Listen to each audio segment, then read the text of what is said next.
여러분에게 할렐루야 샬롬하고 축복하는 인사합니다. 할렐루야 샬롬 샬롬 샬롬 샬롬 샬롬. 하나님 사랑합니다. 여러분 주 안에서 사랑합니다. 현재의 고난, 그런데 그것이 바로 미래의 영광이다. 오늘 본문 말씀입니다. 로마서 8장 18절부터 25절까지 우리 함께 합독했죠. 그전에는 7절에서부터 17절까지 우리 함께 지난주에 말씀을 나눴습니다.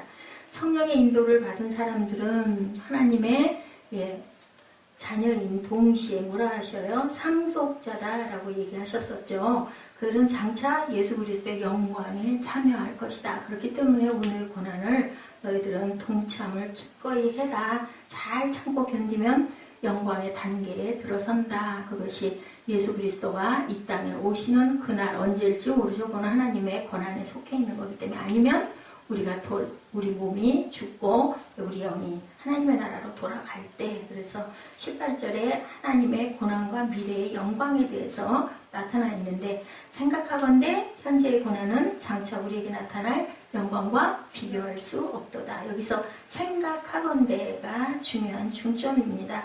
로기조마이라고 합니다. 원어에 계산하다, 판단하다. 계산하듯이 생각해봐도 그것이 장차 일어날 영광과 비교할 수 없다. 현재 고난, 파생마, 고통이라고 풀이됩니다. 장차 우리에게 나타날 영광과 이렇게 비교할 수가 없다. 그래서 바울은 엄청난 고난을 받았다고 하죠. 고린도후서 11장 우리 잘 아는 23절에서 27절에 보면 얼마나 극심한 고난을 당했는지, 옥에 갇히고 매도 수없이 맞고 죽을 뻔하고 40의 감한 매를 5번이나 맞고 3번 태장을 맞고 1번 돌에 맞고 3번 파산하고 일주일을 깊은 바다에서 강의 그 추위 속에서 강도에게, 또한 동족 이방인에게 신의 광야 바다 거짓 형제, 또한 자지도 못하고 주리도 못하고 여러 번 굶고 춥고 헐벗었다, 이렇게 증거합니다. 이렇게 누구보다도 고난을 많이 받은 나지만 장차 올 영광의 나는 정말 비교할 수가 없다라는 고백을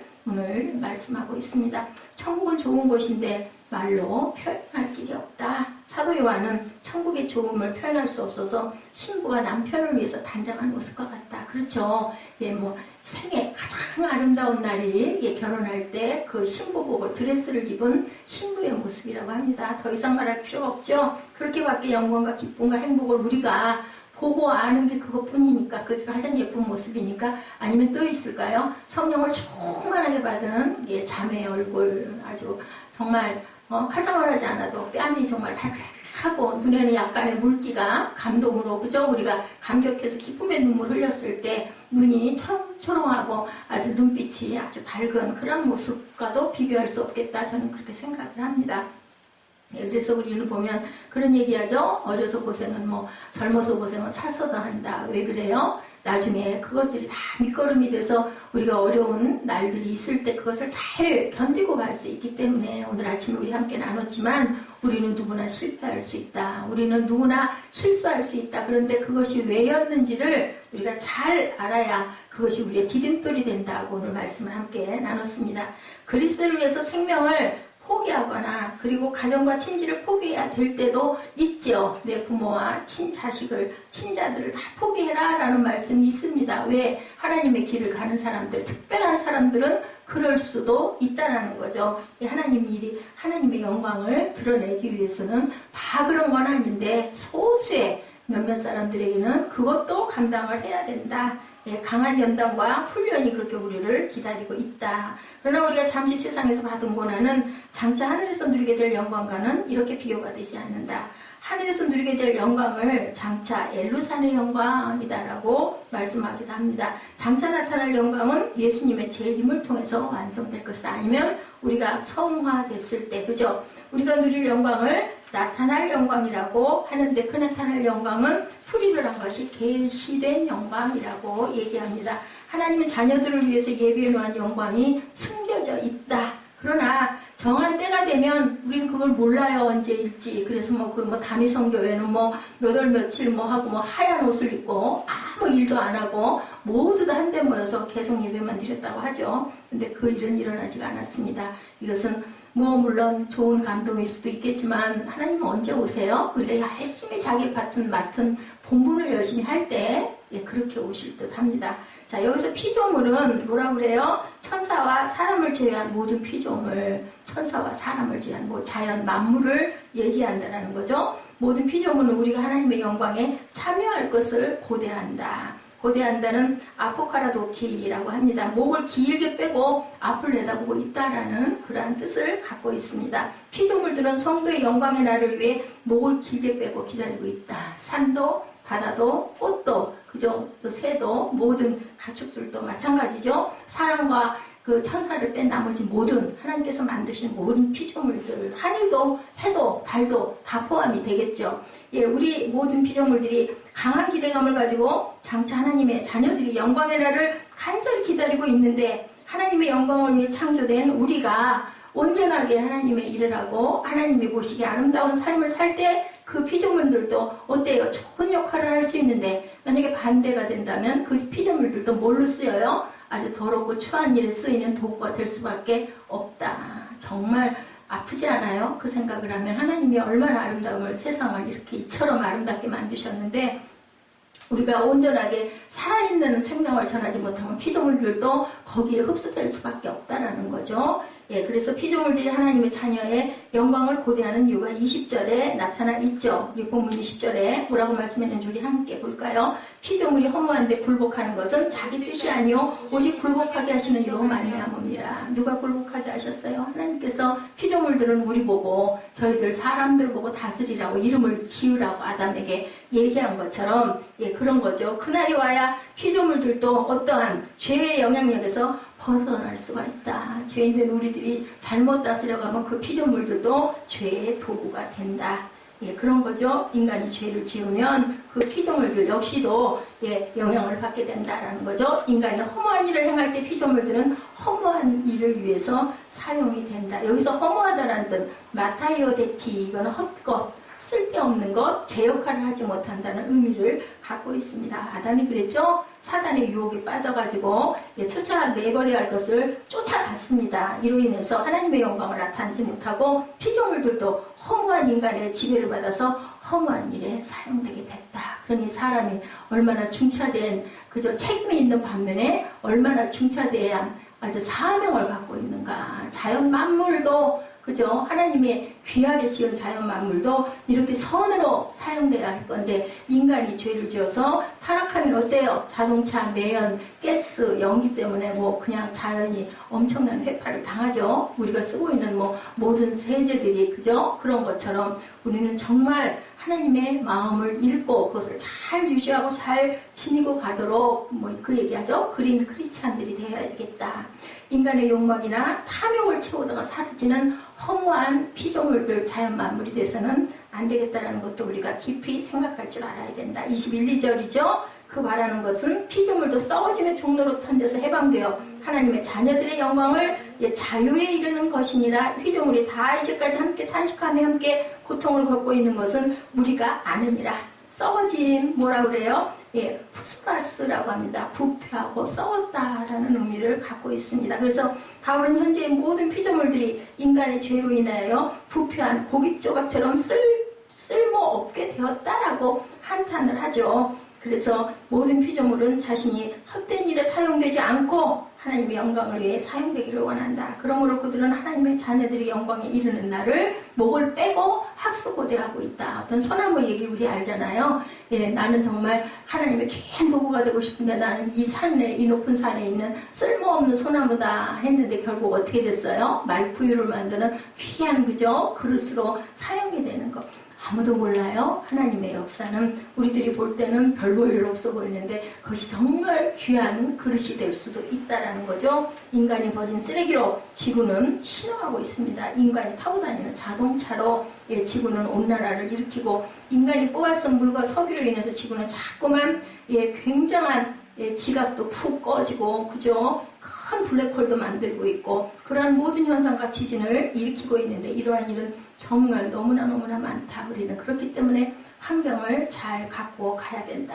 우리의 몸의 구속을 기다린다. 23절에 그뿐 아니라 또한 우리 곧 성령의 처음 익은 열매를 받은 우리까지도 속으로 탄식하여 양자 될 것 우리의 몸의 속량을 기다리느니라. 이렇게 얘기합니다. 뭐래요? 그뿐 아니라 또한 우리 곧 하죠. 구원받은 우리의 속사람 영혼도 역시 이날을 간절히 기다리고 고대하고 있다. 그리스도인들 역시 세상에서 탄식하면서 그리스도의 영광에 참여할 때를 기다리는데 그리스도인들은 세상에서 고통을 당하면서 그날이 빨리 오기를 기다리고 탄식하고 있다. 육신에 있기 때문에 그런데 우리 그리스도인들, 크리스찬들도 제약을 받을 수밖에 없다. 이는 죄의 세력이 항상 우리 몸을 통해서 자꾸 죄성이 우리를 유혹하죠. 그죠? 사단은 우리 몸을 통해서 죄를 쫓도록 유혹하죠. 그로 인해서 그리스도인의 몸은 종종 성령님과 죄가 싸우는 영적인 전쟁터이기도 하다. 우리 마음 안에서 싸우잖아요. 그렇기 때문에 우리 성령이 우리를 점령하고 가시도록 계속 성령의 전으로 우리는 만들어 가야 된다. 이미 로마서 7장에서 자세하게 나옵니다. 성령의 처음 익은 열매를 가진 우리들이 하는 탄식이다. 그죠? 우리는 죄의 세력에 굴복할 때마다 탄식하며 속히 죄의 세력을 벗어나리 열심히 일합니다.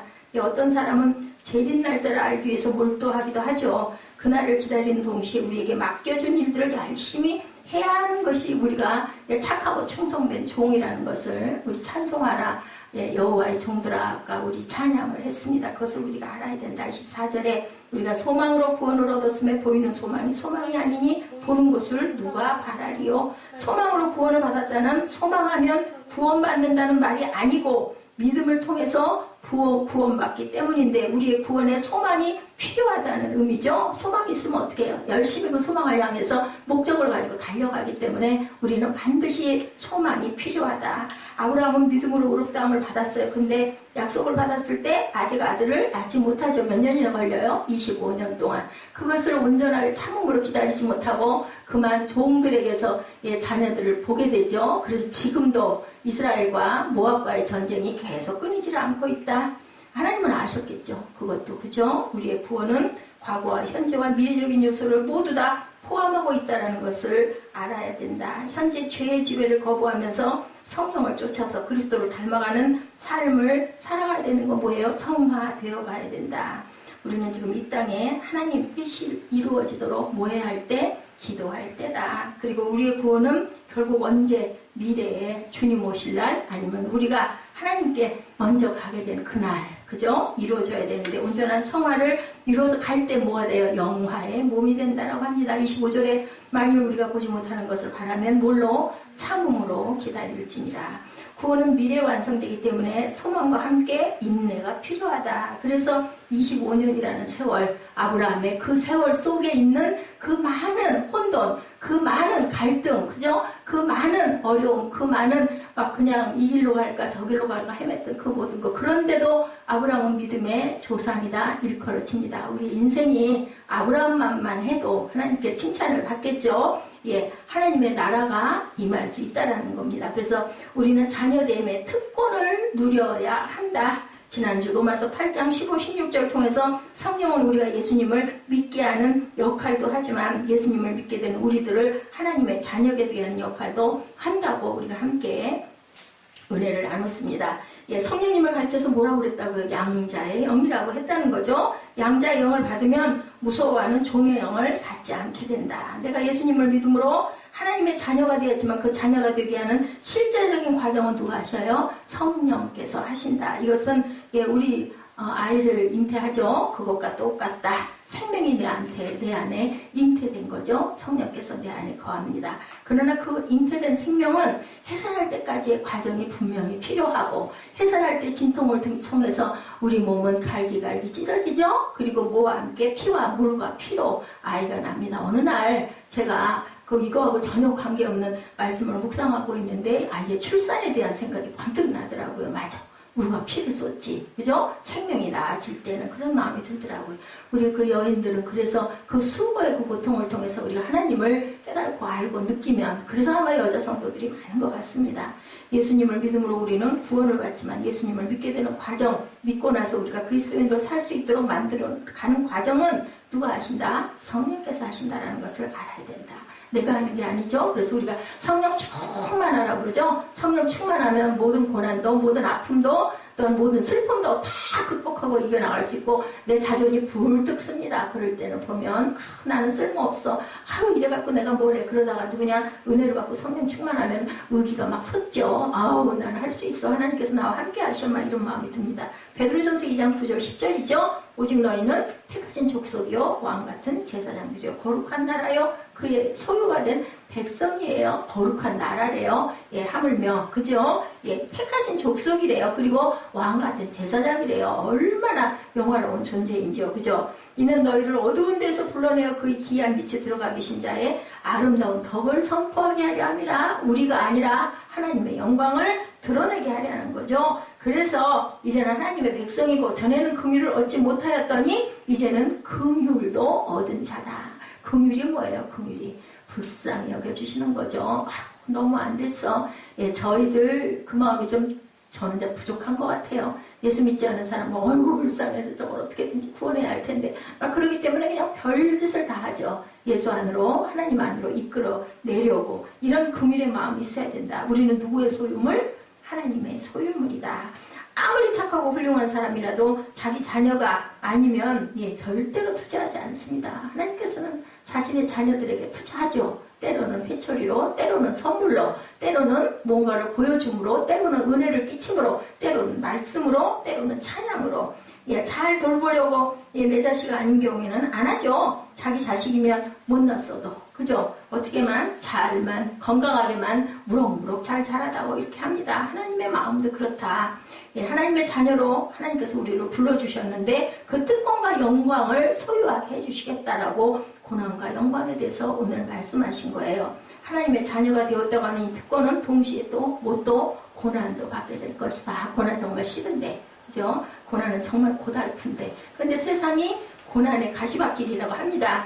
우리는 누구의 후사? 하나님의 후사. 그리스도와 함께한 후사가 되었다. 어차피 세상의 고난의 길이라면 그것도 예, 성령의 능력으로 밟고 가야 되지 않겠습니까? 이어도 아니어도 고난의 길이기 때문에 양자의 영을 받아 우리는 하나님의 자녀가 됐다. 이거는 고난도 함께 받아야 된다는 것을 의미한다는 우리가 알아야 된다. 축복과 영광만 받는다면 그의 가족이 아니죠. 우리 가정에 어떤 일이 일어났을 때 그저 좋은 일 있고 경사스러운 일, 잔치할 일만 있을 때만 가족이고 아프고 힘들고 어려운 일 있을 때 아이고 나는 도망갈 거야 하면 그건 그 온전한 가족이 아니라는 거죠. 그런 얘기 있죠.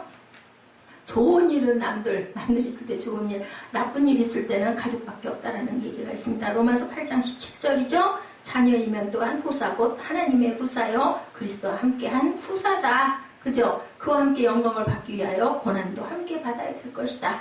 고난이란 영광의 증거라고 할 수가 있다라는 거예요. 그리고 고난이 많으면 많을수록 하나님께서 우리에게 주실 영광이 큰가 봐. 그죠? 우리가 큰 상을 향해서 달려갈 때, 뭐 예를 들면 아주 내가 어떤 목표를 정하고 열심히 공부해가지고 남들이 들어가지 못하는 대학을 들어갈 때, 아니면 유학을 가서도 뭐 아주 알려진 대단한 학교에 들어가고 싶을 때 남들과 다르게 잠도 못 자고 열심히 공부하는 것과 같다. 우리가 간단하게 비유해도 그죠? 다르죠? 그 사람들은 보면 일단 학자의 길로 가려고 하는 사람들 보면 다릅니다. 언제부터? 어렸을 때부터 다른 것 같아요. 그래서 영재 교실이 있고 그죠? 요즘에는 뭐 능력 따라서 학교도 조기 졸업도 가능한 그러한 제도도 예, 영재 교실을 해가지고 예, 학년들이 막 그렇게 뛰어 올라가는 그런 아이들도 따로. 그럼 그런 아이들이 우리 아이들과 같겠어요? 다르죠. 근데 그런 녀석도 이런 녀석도 하나님께서는 하나님의 너희는 다 내 자녀다. 다만 쓰일 모델이 다르다는 거죠. 하나님 나라의 후계자라고 한다면 하나님의 나라를 위해서 영광도 받지만 이렇게 고난도 우리는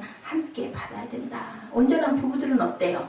예, 정말 그래서 뭐라 그래 조강지처라고 얘기하죠. 정말 단칸 새방에서 시작해가지고 가정을 이루기까지 얼마나 어려운 가시밭길. 거기다 또 뭐까지 해요. 여인들은 아기 낳아가지고 그 아이들 기르고 먹이고 입히고 그죠? 그 손이 정말 갈퀴가 되도록 그렇게 일을 하고 결국은 나중에 영광도 그렇게 돼서 잘 아이들 키우고 나면 나중에 나이 들어가지고 부부가 정말 아주 정답게 둘이 같이 항상 함께하는 거 얼마나 아름답습니까?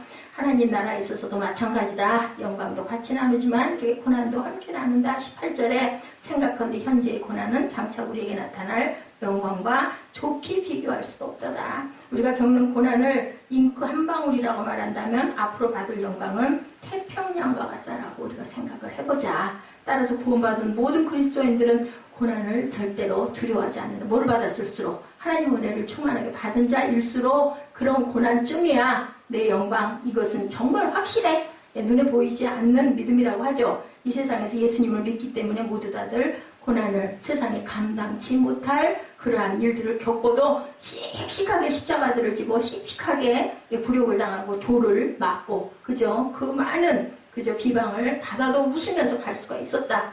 예수님이 지신 십자가의 고난은 예수께서 얻게 될 부활의 영광과 또한 비교할 수가 없다. 그 십자가 한번 지심으로 인하여 인류를 구원하고 하나님의 나라가 이렇게 엄청나게 세계적으로 번져간 이 일, 그래서 예수님께서는 그 영광, 부활의 영광과 나도 비교할 수 없다라고 말씀합니다. 우리가 받을 영광과 비교할 수 없다. 이것이 우리에게 주어진 축복이다. 예수님의 모습을 보면 너희들의 모습을 알 수 있지 않느냐라는 거죠. 이 고통은 앞으로 받을 영광과 비교하면 아무것도 아닌 것과 마찬가지다라는 말씀을 합니다. 자, 그래서 주님께서 뭐라고 그러세요? 겉옷을 달라 하면 속옷도 주고, 그죠? 뺨을 이쪽을 치면 왼뺨도 돌려대라. 오리를 가기 원하는 사람하고는 심리도 동행해라. 그는 앞으로 받을 영광을 현재의 것과는 비교가 안 된다는 것을 주님께서는 일찍이 깨달으셨기 때문에 이런 말씀을 하셨다. 네, 우리들 손해보기로 작정한 사람은 방법이 없다는 거죠. 나 그냥 손해볼 거야 하고 들어가면 그거 가지고 뭐 아둥바둥 다툴 필요가 없다라는 거. 이런 축복, 눈을 빛내고 나 손해볼 거야. 그냥 너희들 다 가져. 내가 원하는 거 딱 그거 하나야. 이랬을 때는 싸움도 되지 않죠. 예수님이 내 안에 계시고 성령이 내 안에 계시면 누구처럼 주기철 목사님처럼 아들 둘을 보내고도 아들을 둘씩이나 하나님께 순교할 수 있게 해주신 복을 주셔서 감사합니다. 그리고는 그 죽인 자들을 양자를 삼아가지고 잘 길러서 훌륭한 사람을 만드는 그러한 그릇으로도 사용될 수가 있다는 거죠. 예, 어때요? 예, 감옥에서 죽는 것을 또한 택하죠. 하나님을 멀리하고 편하게 사는 것보다 나는 이렇게 죽는 게 차라리 낫다라는 그런 용기도 하나님께서 주신다. 18절에 피조물에 고대하는 바는 하나님의 아들들을 나타내는 것이니, 로마서를 보면 예, 사람들만 양자됨의 구속을 원하는 것이 아니라 모든 피조물, 아까도 잠깐 설명했지만 목을 빼고 기다린다. 예, 원어의 뜻이 해석이 이렇습니다. 뭐를? 내가 정말 하나님의 영광을 나타내도록 피조물들은 누구를 바라봐요? 예, 저희를 바라보는 거죠. 인간을, 하나님 형상을 닮은 사람을 바라보고 목을 빼고 기다리고 있다. 하나님의 영광 좀 나타내! 그러고 있다는 거죠. 그래서 우리가 성령 받고 나오면은 막, 예, 어때요? 잎이 막 바짝바짝하고 막 그 색깔이 너무 아름답게 보이는 거, 기뻐하는 거죠. 예, 우리가 뭐, 그거 생각을 그렇게 해서 그렇든 어떻든 간에, 어쨌든 저도 그것을 예, 엄청나게 경험을 했습니다. 창세기 3장 17, 18절이죠. 예, 아담이 하나님께 불순종해서 타락하게 됨으로 말미암아 뭐 했어요? 땅의 저주를 받은 것. 예, 그죠. 뿐만 아니라 뭐라 그래, 저주받은 땅은 인간에게 가시덤불과 엉겅퀴를 내게 했다. 이것이 바로 피조물들이 겪는 그 고통, 피조물들로 인하여 우리가 인간이 타락함으로 피조물들의 역할이 바로 가시와 엉겅퀴라는 것을 우리가 알 수 있다는 거죠. 예, 그 뉴질랜드 굉장히 아름답다고 그래요. 호주도 그렇고요. 그곳에 가보고 예, 그것을 느낀 분들의 얘기가 어쩜 이렇게 아름답고 공기가 좋냐. 나 천국은 어떻겠어요, 그죠? 원래 자연이 그렇게 아름다웠던 건데 정말 매연과 가스와 모든 인간이 살아가면서 그런 것들, 뱉어놓은 것들 때문에 우리가 화장실 갔을 때 얼마나 냄새나요? 자기 것도 냄새나지 않아요? 근데 그 많은 인구들이 그 모든 것들을 그냥 나만 깨끗하기를 원하고 뱉어냄으로 인하여 세상이 이렇게 정말 숨, 호흡, 공기도 이제 사서 마셔야 할 정도의 그러한 세상이 되었다는 것을 우리가 생각해 봐야 된다. 인간이 죄를 지음으로 말미암아 땅이 이렇게 저주를 받고 환경이 오염되고 쓰레기통같이 지구의 인간들이 그것을 만들어가고 있다는 것을 각자 정말 각성을 한다면 우리가 머리 샴푸 한 번을 할 때도 세제 한 번을 쓸 때도 너무 지나치게 거품을 많이 내서는 안 되지 않겠냐. 그냥 나만 그냥 쓰고 그냥 깨끗하면 그만이지. 온 사방에 물 튀기고 뭐 뒷사람이 어쩌든 말든 그건 정말 하나님의 영광을 나타내는 모습이 아니다. 그래서 피조물들이 신음한다라는 얘기를 합니다. 인간의 타락 이후 땅은 인간에게 가시덤불과 엉겅퀴를 내고 인간은 얼굴에 땀을 흘려야만 식물을 얻게 하고 하나님께로 돌아가야 할 육신이 죄를 지음으로 흙으로 돌아갈 수밖에 없는 저주를 인간이 받았다. 모든 피조물은 인간으로 말미암아 저주를 받아서 고통을 받고 신음하고 지금 이 순간도 죽어가고 있다는 것을 우리가 생각하고 볼 줄 알아야 된다. 무엇으로? 영의 음성을 들을 줄 알아야 된다. 이런 의미에서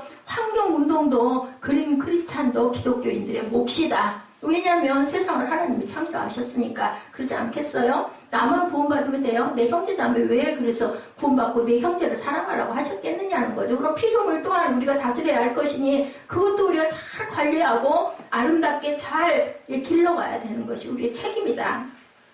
신음하는 땅덩어리는 하나님의 아들들을 지금도 기다리고 있다는 것을 생각해라. 하나님의 자녀들이 해야 할 일은 창조의 회복이라는 것을 깨달아야 된다. 세상을 회복시킬 책임이 누구에게? 우리에게 있다.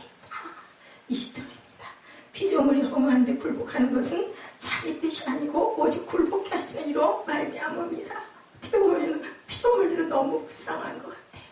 인간보다도 자연이 더 불쌍하다는 생각이 듭니다.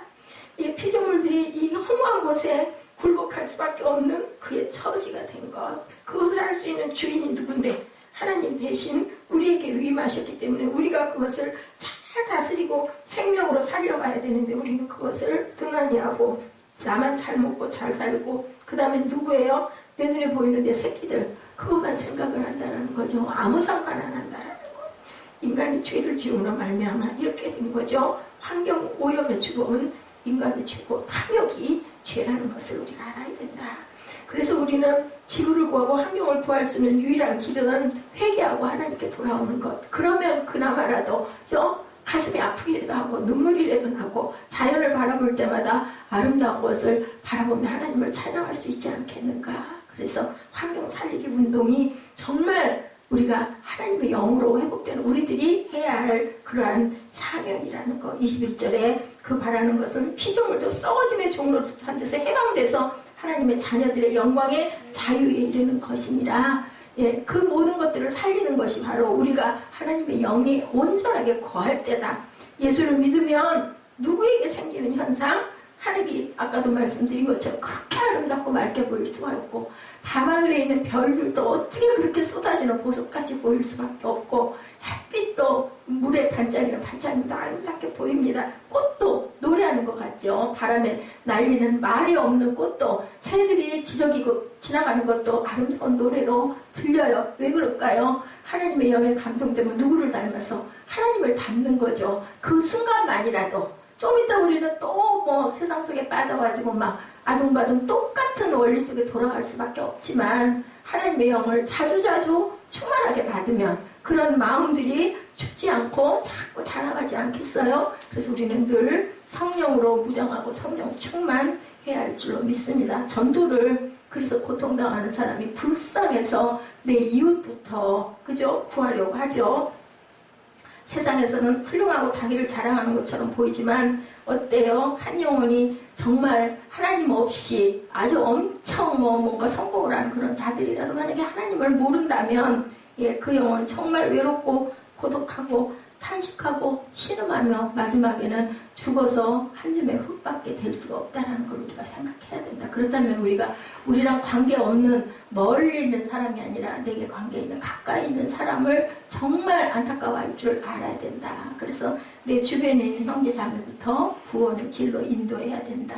예수 믿기 전에는 몰랐는데 예수 믿고 나니까 이 지구를 우리가 잘 보존하고 갈 것인가를 심각하게 고민할 줄도 알아야 된다는 거죠. 23절에 이뿐 아니라 또한 우리 곧 성령의 처음 익은 열매를 받은 우리까지도 속으로 탄식하여 양자 될 것 곧 우리 몸의 구속을 기다리느니라. 우리는 양자의 영을 받았으니까 빨리 그렇게 양자가 됐으면 좋겠습니다. 그것을 기다린다. 그래서 사도 바울은 피조물을 탄식하고 신음하고 고통받는다고 얘기하죠. 이러한 고통과 탄식이 성령을 받은 우리에게도 있다는 이야기를 하고 있습니다. 피조물만 탄식하는 것이 아니라 우리도 피조물과 같이 탄식할 줄 알아야 된다. 그래서 누가 기도하세요? 친히 성령께서 우리의 구할 것을 대신 빌어주신다고 합니다. 말할 수 없는 탄식으로, 그죠? 성령이 오시면 우리 영은 구원을 받는데 문제는 몸이 문제예요. 여전히 몸은 부패해가고 죽어가고 썩어가고 있다. 그래서 성령은 우리 영을 구원으로 만족하지 않으시고 우리 안에 계셔서 우리의 몸의 완성까지도 탄식하고 기다린다. 그래서 우리 몸을 잘 돌보는 것도 하나님께 충성하는 길이라고 누군가가 그런 얘기를 하더라고요. 그것도 사역이라고. 내 몸을 잘 관리하고 건강을 유지하는 것, 그것도 왜냐하면 우리는 성령의 전이니까. 그렇죠? 그렇기 때문에 죽음, 사망은 뭐예요? 사단이에요. 거기에서 우리가 건짐을 받아야 된다. 예수 그리스도를 믿어서 하나님의 자녀가 된 것으로 끝나는 게 아니고, 아기 낳는 것도 중요하지만 어때요? 키우는 게 더 중요하죠. 아기 낳는 거, 진통은 잠깐이에요. 예를 들어 10달 동안 고생을 한다 해도 10달에 그치는데, 기르는 건 장가를 가도, 그죠? 자녀를 낳아도, 그 자녀가 나이를 먹어도 부모의 마음은 똑같다. 우리는 예수를 믿음으로 구원의 잉태를 한 것이다. 잉태된 것은 해산을 해야 되죠. 하나님께서 교회를 잉태시키셨어요. 예수께서 잉태케 하신 이 교회는 언제 해산이 되었을까? 오순절날 해산이 되죠. 눈에 보이도록 나타나죠. 성령의 임함으로. 그래서 모두 다 뛰쳐나가죠. 씨앗을 심죠. 그래서 지금의 교회가 이렇게 많은 숫자의 교회들이 탄생이 됐습니다. 뭐 온전한 교인이 아니니 이런 것 말할 것도 없이 그래도 무에서 유가 창조됐어요. 누구로? 성령께서. 누구를 통해서? 예수 그리스도의 몸을 통해서 증인이 돼서 많은 사람들에게 증거가 보여지므로 여러분의 영이 구원을 받은 것처럼, 또한 저도 여러분도 마지막 그날에 많은 열매를 맺고 온전하게 영화 되시는 저와 여러분 되시기 바랍니다. 예수를 믿기는 믿는데 육신의 욕망을 따라 사는 사람들, 어떤 사람은 예수 믿고 성령에 충만하여 육신의 본능이 힘을 잃어버리게 되는 것, 몸에 구원이 오는 것이라는 것을 우리가 깨달아야 된다. 우리 육신은 늙어가고 병들어가죠. 당연히 나이가 먹으면. 하지만 이 몸에도 구원이 있다는 것을 우리가 믿어야 된다. 그래서 예수께서 부활하시고 난 후에 40일 동안 제자들에게 몸을 보여주신 것이다.